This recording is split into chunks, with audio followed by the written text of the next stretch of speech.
வணக்கம். நான் உங்கள் ஜோதிடர் மனோஜ்குமார். எல்லாரும் எப்படி இருக்கிறீங்க? நல்லா இருக்கிறீங்கன்னு நினைக்கிறேன். கொஞ்சம் என்னோட வாய்ஸ் கரகரன்னு வரும். த்ரோட் இன்ஃபெக்ஷனாக இருக்குது. கொஞ்சம் அட்ஜஸ்ட் பண்ணிக்கோங்க, வாய்ஸ் சரியில்லைன்னா கூட. சரிங்க. நம்ம சேனலை தொடர்ந்து பார்த்துட்டு இருக்கிறவங்களுக்கும், சப்ஸ்கிரைப் பண்ணுறவங்களுக்கும், ஷேர் பண்ணுறவங்களுக்கும் என்னோட ரொம்ப நன்றி. புதுசாக யாராச்சும் நம்ம சேனலை பார்க்குறீங்க அப்படின்னு சொன்னோம்னா சப்ஸ்கிரைப் பண்ணிக்கோங்க. அப்படின்னா தான் அடுத்தடுத்து போடக்கூடிய வீடியோஸில் என்னென்ன புது விஷயங்கள் சொல்ல போகிறோம் அப்படிங்கிறது கண்டினியூஸாக பார்க்க முடியும். ஒவ்வொரு வீடியோவில் மட்டும் பார்த்தீங்க அப்படின்னு சொன்னால் ஒரு சில விஷயங்கள் கேட்குற மாதிரி இருக்கும், ஒரு சில விஷயங்கள் விடுபடுற மாதிரி இருக்கும். இப்போ நம்ம குணாதிசயத்தை பற்றியே நம்ம பேசுவோம். அதனால் கண்டினியூஸாக நம்ம சேனலை பார்த்துட்டு வாங்க. அப்படின்னா தான் உங்களோட ராசிக்கு என்னென்ன புரிதல் இருக்குன்னு சொல்லிட்டு தெரிய வரும். வாங்க, மாசி மாதம் எந்த மாதிரி ஒரு நட்சத்திர அதிபதியில் எந்த மாதிரி கிரகத்தோட சாராம்சத்தில் நம்மளுக்கு இந்த மாதம் பிறகுதுன்னு பார்க்கலாம். கிட்டத்தட்ட 343 டிகிரியில் உத்திரட்டாதி நட்சத்திரம் 3ஆம் பாதத்துல சனியோட சாராம்சம் வாங்கி சனியோட தசா இருப்பிலேயே மீன ராசியில இந்த மாசம் பிறக்க போகுது. கிட்டத்தட்ட இந்த கோச்சார கிரகங்கள் எந்தெந்த இடத்துல இருக்கிறாங்கன்னு பார்க்குறோம் காலபுருஷ சக்கரத்தின்படி. அப்ப மேச ராசியில குரு உட்கார்ந்துடுறாரு. அதுவே 6ஆம் பாவகமான காலபுருஷ சக்கரத்தின்படி 6வது கிரகமான 6வது ராசியான கன்னி ராசியில பார்த்தோம்னா கேது உட்கார்ந்துடுறாரு. அப்புறம் மகர ராசிக்கு வந்துடுறோம். அந்த மகர ராசியில பார்த்தோம்னா 4 கிரகங்கள் அடைவடைஞ்சிடுறாங்க. அந்த 4 கிரகங்கள்னு சொல்றப்போ பார்த்தோம்னா சூரியன், புதன், செவ்வாய், சுக்கிரன் இவங்க எல்லாருமே அங்க உட்காந்துடுறாங்க. கும்ப ராசியில சனி உட்காந்துடுறாரு. அதுவே பார்த்தோம்னா மீன ராசியில இந்த மாசம் பிறக்க கொடுக்கக்கூடிய ராசின்னு சொல்றப்ப சந்திரனாகட்டும் சரி, ராகுவாகட்டும் சரி அங்க உட்காந்துடுறாங்க. இப்ப இவங்க எல்லாருமே பார்த்தோம்னா ஒரு சேர 1ஆம் தேதி அப்படின்னு சொல்லக்கூடிய நாட்கள்ல இந்த விதமான பாவத்துல உட்கார போறாங்க. அதுக்கப்புறம் 2ஆம் தேதி பார்த்தோம்னா 1ஆம் தேதி முடிஞ்சு 2ஆம் தேதியே பார்த்தோம்னா சூரியன் பயிற்சி ஆயிடுவார். அந்த சூரியன் பார்த்தோம்னா மகரத்துல இருந்து கும்பத்துக்கு போயிடுவாரு. அப்ப சனியும் சூரியனும் சேர்ந்து செயல்பட போறாங்க.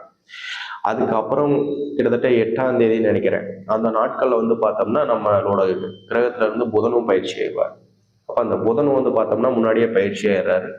கிட்டத்தட்ட இவங்களோட பாவகாதிபதியான பயிற்சிகள் ரொம்ப நேரம் வரப்போகுது. கிட்டத்தட்ட இந்த மாசம் 25ஆம் தேதி பார்த்தோம்னா சுக்கிரன் நம்மளோட மகர ராசியில இருந்து கும்பத்துக்கு பயிற்சி ஆகிறப்ப அங்க இருக்கக்கூடிய புதன் பார்த்தோம்னா மீனத்துக்கு பயிற்சி வரும். மொத்தத்திலே இந்த மாசத்துல இருக்கக்கூடிய பயிற்சிகள் பார்த்தோம்னா இவங்க மட்டும்தான் இந்த விதமான கிரகத்தோட மாற்றங்கள்ல தான் இந்த மாசம் செயல்பட போகும். இப்போ மேக்சிமமா நம்ம ராசிகள் எந்தெந்த இடத்துல இருக்க போகுதுன்னு கடைசியா இந்த மாசம் 25ஆம் தேதிக்கு மேல இந்த மாசம் பாத்தீங்க அப்படின்னா கிட்டத்தட்ட கடைசியோட பயிற்சிக்கு அப்புறம் பார்த்தோம்னா மகரத்துல செவ்வாய் இருப்பாரு. கும்பத்துல பார்த்தோம்னா சூரியன், சுக்கிரன், சனி இவங்க 3 கிரகங்கள் அடைவடைஞ்சிருவாங்க. கடைசியில மீனத்துக்கு பார்த்தோம்னா புதன் உட்காந்துருவாரு, ராகு உட்காந்துருவாரு.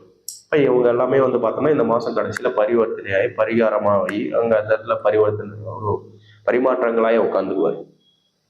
இப்போ இவங்களோட மாற்றங்களான நினைவுகள் பார்த்தோம்னா இவ்வளோதான் விஷயங்கள் இந்த மாதத்தில் இருக்க போகுது. சரி, இந்த கிரகத்தோட அமைவுகள் வச்சு கோச்சார பலன்கள் எந்த அளவுக்கு இருக்குன்னு சொல்லிட்டு நம்ம டீட்டெயில்டாக இந்த வீடியோவில் நம்ம பார்க்கலாம். மிதுன ராசி. கிட்டத்தட்ட இந்த மிதுன ராசி அதிபதிகள் பார்த்தோம்னா இரட்டை ஆண்கள் சொல்லுவாங்க. இப்போ 2 கிரகத்தோட அமைவுகள் பார்த்தோம்னா 2 விதமான பார்வைகள் உண்டுன்னு சொல்லணும். இப்போ 2 விதமான பார்வைகள் சொல்லணும்னா ஒரு பக்கம் சிறந்த புத்திசாலி, இன்னொரு பக்கம் பார்த்தோம்னா ரொம்ப ஒரு அமைதியான குணாவசியங்கள் அப்படின்னு சொல்லலாம். அந்த அமைதியான குணாவசியங்கள் எதை சார்ந்து சொல்லணும் அப்படின்னு கேட்டீங்கன்னா சாதிக்கிறதுக்கான மோட்டிவ்ல இருக்குன்னு சொல்லணும். எப்படின்னா 2 விதமான வேஷங்கள் போடக்கூடிய ஒரு ராசின்னு சொல்லணும். இரட்டை வேஷம்னு சொல்லுவாங்க. அப்ப இரட்டை வேஷம்னு சொல்றப்போ பார்த்தோம்னா அடுத்தடுத்தது என்ன பண்ணலாம் ஏது பண்ணலாம் அப்படிங்கிற ஒரு உத்தியோகத்திலே இருக்கக்கூடியது, ஒரு முன்னேற்றத்துக்கான பாதை ஓடக்கூடிய விஷயங்கள். அப்போ பார்த்தோம்னா வயசானாலும் இந்த மிதுன ராசிக்காரங்க பார்த்தோம்னா எதனாச்சும் ஒரு விதத்துல அதை பண்ணணும் இதை பண்ணணும், தனக்கு எதை சாதிக்கணும் அதை சாதிக்கணும், அதை பண்ணணும் இதை பண்ணணும்னு சொல்லி ஒரு வேகத்திலேயே இருக்கக்கூடிய ஒரு ராசின்னு சொல்றப்ப இந்த மிதுன ராசியை சொல்லலாம். அப்போ செயல்படக்கூடிய செயல்பாடுகள் பார்த்தோம்னா வெளியில அந்த அளவுக்கு காட்டிக்கிறாங்களோ இல்லையோ, அவங்க சாதிக்கணும்னு நினைச்சிட்டாங்கன்னா எப்படி வேணாலும் எந்த வகையில ஆனாலும் ஒரு விதத்தை பார்த்தோம்னா கெஸ் பண்ணி மைண்ட் செட்டு கொண்டுட்டு போயிட்டாங்கன்னா நிச்சயமா சாதிக்கிறதுக்கு என்ன வழியோ அதை செய்வாங்க. அப்போ பார்த்தோம்னா அந்த புத்திசாலித்தனத்தோட ஒரு பலமா இருக்கட்டும், இல்லை புத்திசாலித்தனமாகட்டும், இப்போ நடத்தக்கூடிய நடைமுறையில் தொழில் ரீதியாக எடுத்துக்கிட்டீங்க அப்படின்னு சொன்னோம்னா, ஒரு ஓய்வு பெற்று ஒரு அடுத்த வேலையை பார்க்கலாம் அப்படின்னு சொல்லி ஒரு ஓய்வு எடுக்கக்கூடிய ராசியெல்லாம் கிடையாதுங்க. தொடர்ந்து கண்டினியூஸாக ஓடிக்கிட்டே இருக்கணும். ஒருத்தர்கிட்ட அதிகமாக பகைச்சிக்க மாட்டாங்க.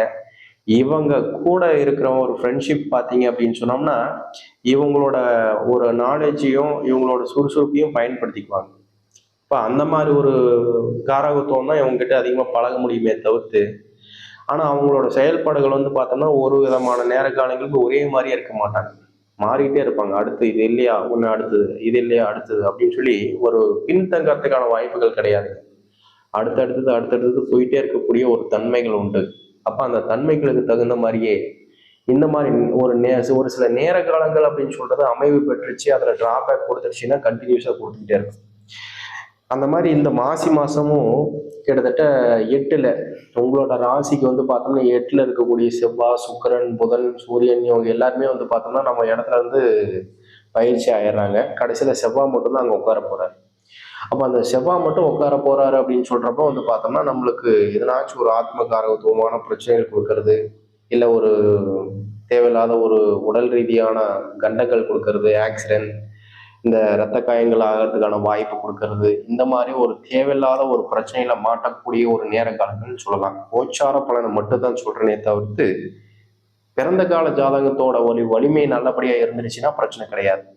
அப்ப அந்த இந்த மாத காலகட்டங்கள் மட்டும் ஒருத்தருக்கு ஜாமீன் போடுறது, ஒருத்தருக்கு சப்போர்ட்டிவா நிக்கிறது, இல்ல ஸ்டேஷனுக்கு போகிறது, இல்ல எதனாச்சும் ஒரு பைசல் பஞ்சாயத்து சார்ந்த விஷயங்களுக்கு போகிறது, இந்த விதமான பாதிப்பெல்லாம் உங்களுக்கு அதிகமா குடுத்துக்கிட்டே இருக்கும். இத மட்டும் நீங்க தவிர்த்துக்கிட்டீங்க அப்படின்னு சொன்னோம்னா, உங்களுக்கு அடுத்தது இந்த சுக்கிரன் ஆகட்டும், பயிற்சி ஆனதாகட்டும் சரி, இல்ல சூரியன் பயிற்சி ஆகட்டும் சரி, இது எல்லாமே உங்களுக்கு நல்ல ஒரு பலம், ஆப்பர்ச்சுனிட்டி குடுக்கக்கூடிய வலிமைகள் உண்டுங்க.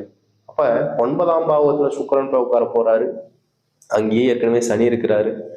சூரியன் இருக்க போறாரு. அப்ப அங்க இருந்து வந்து பார்த்தோம்னா புதன் மீனத்துக்கு போயிற போறாரு. அப்ப இவங்களோட கோர்வையான விஷயங்கள் எல்லாமே உங்களுக்கு ஒரு சப்போர்ட் பலம் உண்டு. அப்ப தொழில் ரீதியான பிரச்சனைகள் உற்பத்தி பண்ணக்கூடிய டைம் அது இப்ப கிடையாது. இந்த மாசம் 25க்கு மேல. அப்ப தொழில் ரீதியான எதனாச்சும் ஒரு சிரமங்கள் கொடுக்கறது, பிரச்சனை கொடுக்கறது, அதுல எதனாச்சும் ஒரு விதமான ஒரு சண்டை சச்சரவாகட்டும் சரி, இல்ல ஒரு புத்திசாலித்தனத்துக்கு ஏற்படக்கூடிய ஒரு தொந்தரவாகட்டும் சரி, நம்மளோட ஒரு செயல்பாடுகளுக்கு தகுந்த டிராபேக் ஆகும் சரி, இது விதமான பிரச்சனைகள் உங்களுக்கு நிச்சயமா வரும். அப்ப அது வர்றதுக்கான சூழ்நிலை என்னன்னு கேட்டீங்கன்னா, இந்த மாசம் கடைசிக்கு மேல இந்த மாசம் முடிவு அடைய போகக்கூடிய நேர காலங்கள் அந்த புதன் பயிற்சி வேணும்னா உங்களுக்கு நல்லா இல்லை. ஏன்னா உங்க ராசியாதிபதியான புதனே வந்து பார்த்தோம்னா 10ல போய் உட்கார போறாரு. அவரு நீச்ச வலிமையில அடைய போறாரு. அந்த இடத்துக்கு போய் உட்காரக்கூடிய புதன் நல்ல வலிமையா இல்லை அப்படின்னு சொல்றப்ப வந்து பார்த்தோம்னா, இந்த மாசம் கடைசியில உங்களுக்கு எதனாச்சும் ஒரு டிராபேக்ஸ் கொடுக்கலாம் தொழில் ரீதியா. அப்ப வந்து பார்த்தோம்னா, நம்ம செய்துட்டு இருக்கிற தொழில்ல எதனாச்சும் ஒரு பின்னடைவை ஏற்படுத்தலாம், இல்ல டீப்ரமோட் பண்ணலாம், இல்ல அதுல ஏதனாச்சும் ஒரு சம்பள குறைவுகள் ஏற்படுத்தலாம், இல்ல செய்யக்கூடிய இடத்துல எதனாச்சும் ஒரு பிரச்சனைகள் சார்ந்த விஷயங்கள் கொடுக்கலாம். இந்த விதமான பாதிப்பு இருக்குங்க.